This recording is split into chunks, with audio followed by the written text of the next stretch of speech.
they keep having these Zooms, and it's like, black women for Kamala, black men for Kamala. And all the Zooms keep breaking because so many people get on, and so it like demonstrates the enthusiasm. But to me, it's funny how they like bucket them. And I want to do lesbian former Republicans who have kids and cats for Kamala, and it'll just be me on the Zoom. Might be 3 or 4 people could get in on that thing. Hello, everyone. This is JVL here with my best friend, Sarah Longwell, publisher of the Bulwark. It is Friday, July 26th, and Sarah, feels like Kamala Harris has been running for president for like 4 months.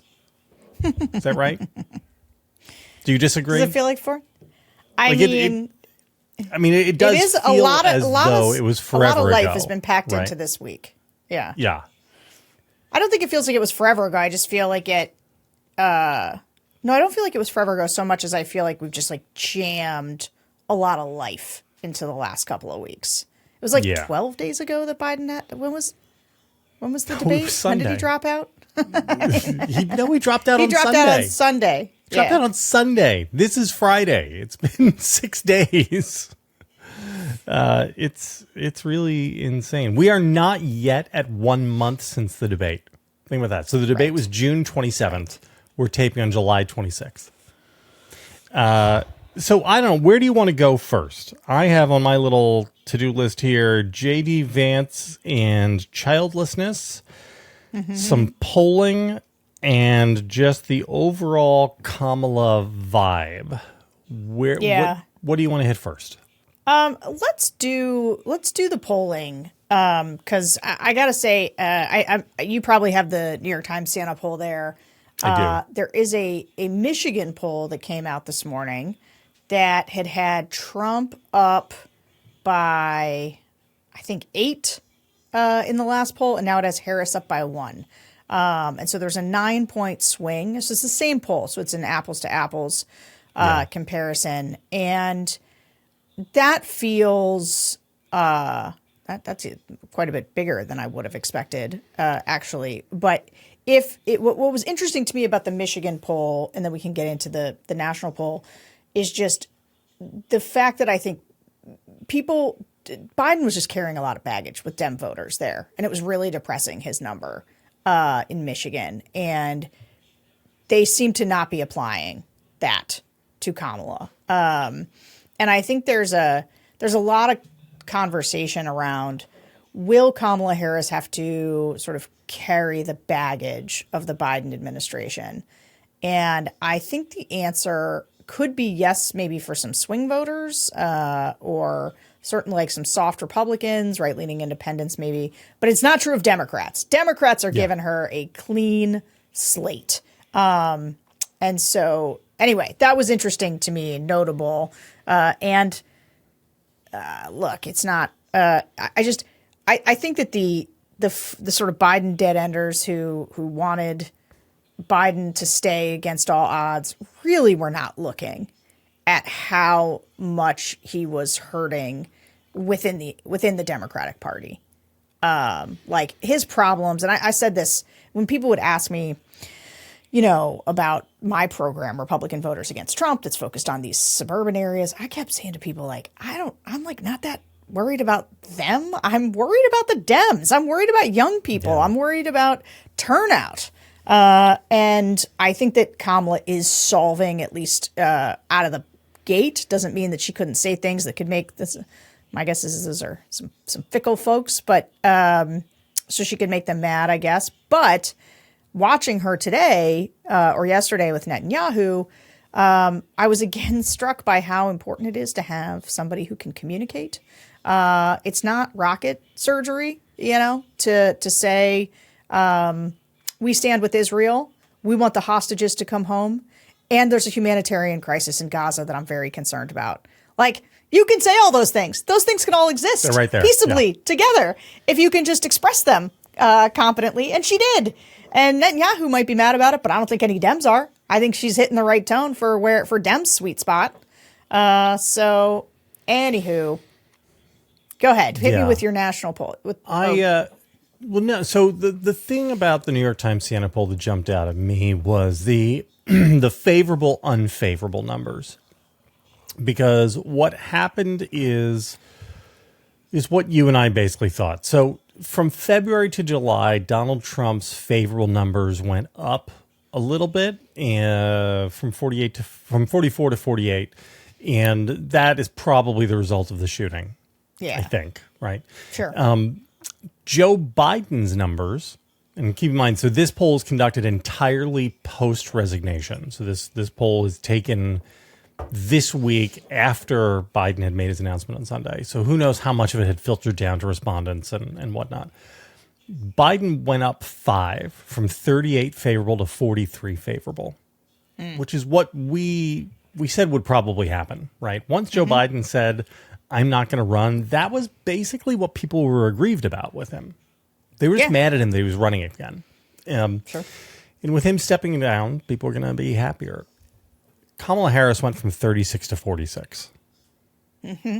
That's a very large jump. I mean, it's like a 30% jump. And this is, I think, what, again, I want to take the best case. I want to take the best argument there was for Biden staying in the race. And one of the best arguments was that Kamala Harris will be a weaker candidate. And I think that has already been proven to be untrue. Now, things may fall apart for her, right? This is, but on the question of, is she a better candidate qua candidate?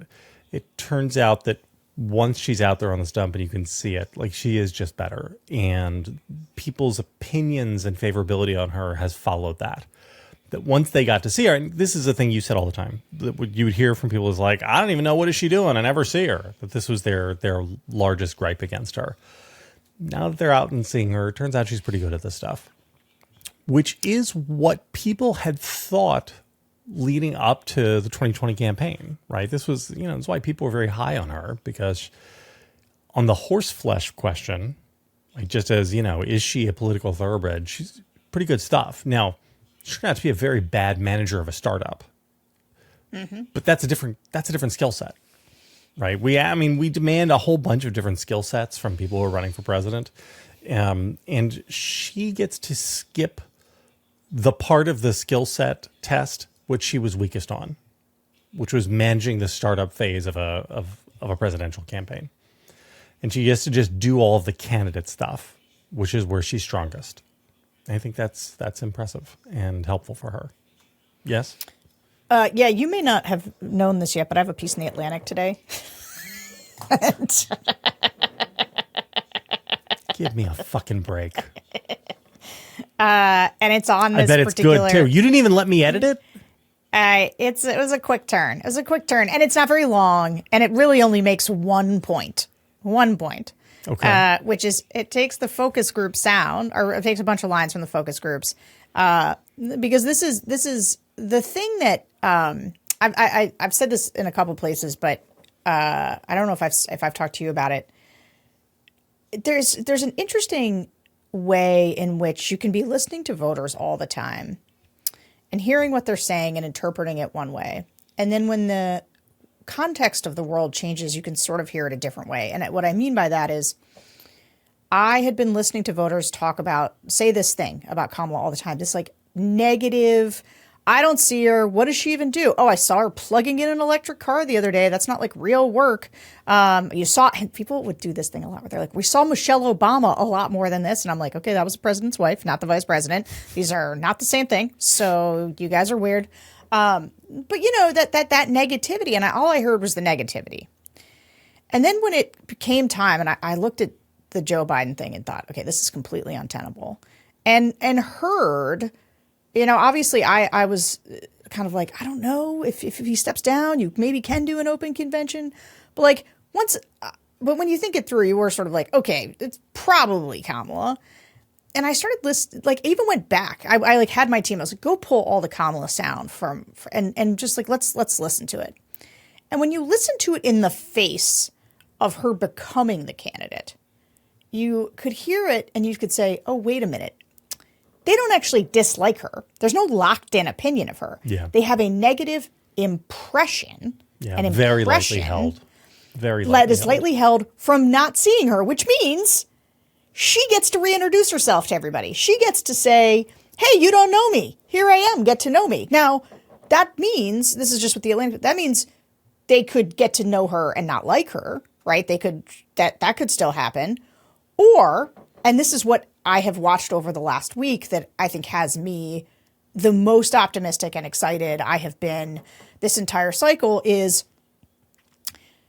and this is another thing I've thought about a lot, and maybe we've talked about a little bit, is, you know, one of the things I think she struggled with as a vice president, and even as somebody running in the Democratic primary in 2020, is she was calibrating, right? She had to, as vice president, she has to carry Joe Biden's banner, has to be his voice, has to be on his page, right? She can't talk for herself. And in the 2020 primary, she's running to the left to try to get elected. And I think she was taking positions that weren't necessarily comfortable for her. Because if you listen to her, if you go back to like AG Kamala Harris, prosecutor Kamala Harris, she's much more sort of straightforward and tough, doesn't sound like a San Francisco progressive. And so I think that when she's able to have her own voice, which is what she has now, I think she comes off much more authentically. And because people, like the things people were hitting her with before is they can smell the inauthenticity, right? That'll kill you, the inauthentic nature. It's kind of what's killing JD right now. But she's being her authentic self. She seems very comfortable in her own skin. And then here's the other thing I'll say. This is not in the piece, but I think it's worth just mulling over, which is, you know, they say voters were saying they didn't see her. And I think that's true. She did not have a very high public profile. But that doesn't mean she wasn't out there. She was out there, right? She was doing diplomatic work and she was speaking to people all the time. It just didn't go very covered because she wasn't sort of a star of the campaign. There wasn't a ton of interest. But she's been getting better all the time, right? She's like been practicing. And so she's had 3 years of doing this work. When people are like, she's not qualified, I'm like, she's the AG. She was a prosecutor AG, then a senator, and then senator, vice president. Been vice president. And like, I mean, what more do you want? Like, actually, the trajectory of her career is a trajectory of a president, and it feels like she has learned a lot, and I wouldn't discount the fact that, like, while none of us were watching, she got better at it. And so, anyway, I think that is a lot of what's going on. And I've watched her now deftly do, it's not just the stump speech, which I think is good. But like, I don't know, she walked up to the, what are they called? The gaggle. She walked up to the press gaggle and did kind of her like, I'm ready to debate Donald Trump. He seems like he's backpedaling. But you know, I've been ready. I'm ready. And she just was like super casual, like whatever, but still kind of like it wasn't like a overly bravado debate me bro, but it also wasn't, it just felt like, no, I'm ready. Let's do it. This is one of the keys for her is she really has to dance like no one's watching. Mm-hmm. You know, like she's the stuff which hurt her in 2020 was the like, oh God, okay, so I got Bernie over there and then Elizabeth Warren's there, but the Biden's over there, and then there's Pete and Amy. Where do I get like? She just got to YOLO the whole thing, right? Mm-hmm. Just you know, oh, my laughs, okay, whatever. I laugh how I laugh, right? Just do her own thing. Don't think, whatever you do, Kamala Harris, don't think about elephants, right? Don't think about pink elephants, you know. Just do the thing. I don't know what that means. Oh, it's like the old. How do you somebody says don't think about pink elephants, and you then immediately can't think not about a pink elephant. About pink elephants, right? Yeah. Well, but the laugh, just deconstructing the laugh really quickly, because this is like one of the stupider hits on her, but it has been a thing that is in the consciousness of people, because the laugh became a stand-in for the awkwardness of her, right? When she couldn't be her authentic self, right? She would laugh kind of like, it was like a nervous laugh, whatever. But when she's laughing now, sounds great. It sounds like a normal laugh with joy. And I'm sorry that Republicans can't laugh because Donald Trump is an angry old man and JD Vance is a little fascist weirdo. I get it. They're not laughing too much, but she is bringing joy and optimism. Hey, have you seen one of the things that I think is both like good momentum, but also very stupid is like these. Hey, Sarah, there's more show. Oh, there is? Yeah. Are we still talking? We have more Yeah, talking? we're still talking. The talking goes on, but that's only for the people who are inside the Velvet Rope, the Bulwark Plus members. Oh, they got to subscribe. Yeah, tell them to subscribe. Tell the You should people, subscribe, Sarah. guys. Why wouldn't you subscribe? You get all kinds of things. You get some extra me and JVL. You get some extra me and George Conway. You get JVL's Triad. This is one of the best things the Bulwark offers. I read it at least once or twice a week. Yes, go and subscribe. We'd love to have you.